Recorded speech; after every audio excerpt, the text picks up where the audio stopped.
Greatest court escapes of all time. Some criminals attempt their best Houdini impression to varying degrees of success, like Leonard Grazer in Moscow, Russia. This man, who desperately tried to climb out of a cage for dear life, committed a twisted crime straight out of a horror movie when he murdered his sister, Ariada Korol. Grazer and his sister were living together when all of a sudden, neighbors heard screaming sounds, and what's next is truly horrific. Korol's dead, naked body with stab marks all over it was found, but even more terrifying was Grazer next to her, painting demonic symbols over his body with her blood. Grazer was arrested and pleaded that his motivation in killing her was Satan himself. Since this man was clearly mentally unwell and extremely dangerous, Grazer was placed inside a box in court to keep the attendees safe from this twisted hellspawn. Soon enough, though, Grazer started crawling out through the top and into the roof. It took the effort of several officers trying to pull him down, but he wouldn't give up until he was eventually tased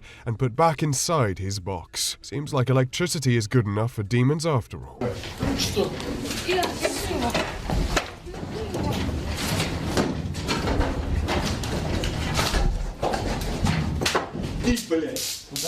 Ко мне, блядь! Все. Сука, Все, я отпускаюсь. я тебе дам сейчас. Я отпускаюсь. Быстро, блядь! Долбоёб, блядь! Быстро слезь! Одевайте ему иначе в наручники. Наручники, сейчас. За что? А где он залазит? Да он сверху пролез через это. Ты чё, Надави нахер на него. дурак, что ли? Открывайте, зайдите в клетку, блядь. Потом опять уберу. Здесь держите, вот здесь. With such a sensitive case, sending someone like this to prison would only make things worse. So Grazer received mandatory psychiatric medical treatment to be reviewed every 6 months, and no more details could legally be given out. Все. Башка, давай быстро слази! Прыгай! Того убежите пока. Прыгай! На пол, поди сюда. Поди сюда, все. Поди сюда, одевай штаны. Штаны одевай. Да, так. Камеру выключайте. Если, блядь, съемки какие-то будут, блядь, вот эти. Богатый, специально.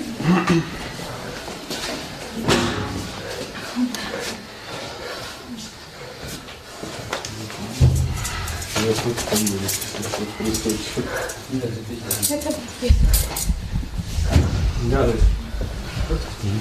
What happens when a courtroom turns into an action movie chase scene set, though? You get Tanner Jacobson and Cody Howard, who really thought making a bolt for it out the courtroom would end well. Spoiler alert, it didn't. In a Lewis County, Washington court, Jacobson and Howard were standing trial for charges such as driving with a suspended license, burglary, and reckless driving, when all of a sudden they proved that they weren't just reckless in driving, as they suddenly made a run for it out of court. What ensues is genuine adrenaline-pumping action, as Judge R.W. Buzzard takes off his robes like Clark Kent, ripping his shirt open, and starts running after them. Let's say that a judge chasing two criminals down the stairs as one of them loses their shoe doesn't happen often, but Judge Buzzard was more than ready to take action. The chase sequence continued for several stories until Howard gets a classic quarterback tackle by the judge. Jacobson was caught just a few blocks away, and naturally, they got an extra second-degree escape charge added to their criminal resume. Maybe if they'd spent extra time on the treadmill instead of trafficking,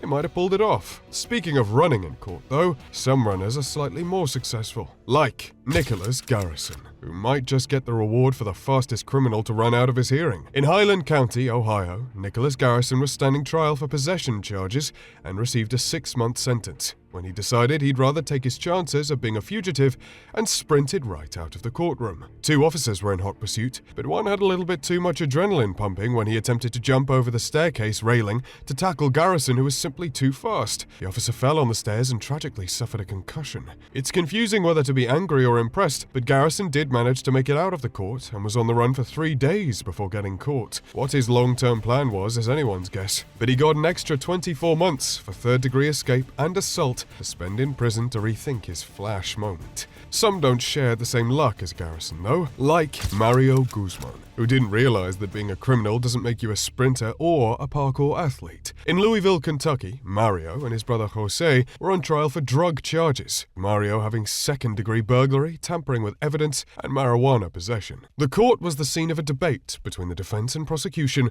over raising Mario's bond, but once it was raised from $500 to $5,000, a bailiff attempted to handcuff Mario, but he had other ideas. Make a run for it. Mario jumped over the barriers as the court erupted in screams, mostly from his wife Samantha, who was attending the whole thing and couldn't handle her husband suddenly throwing his life away.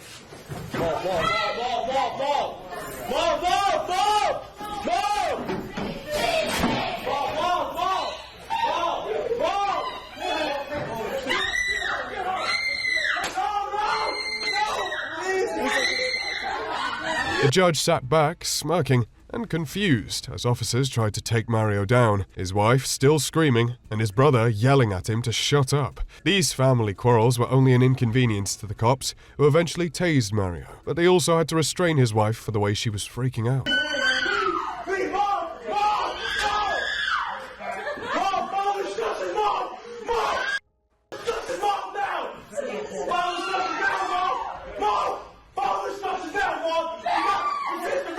Sorry, ma'am. I'm talking about... Shut up!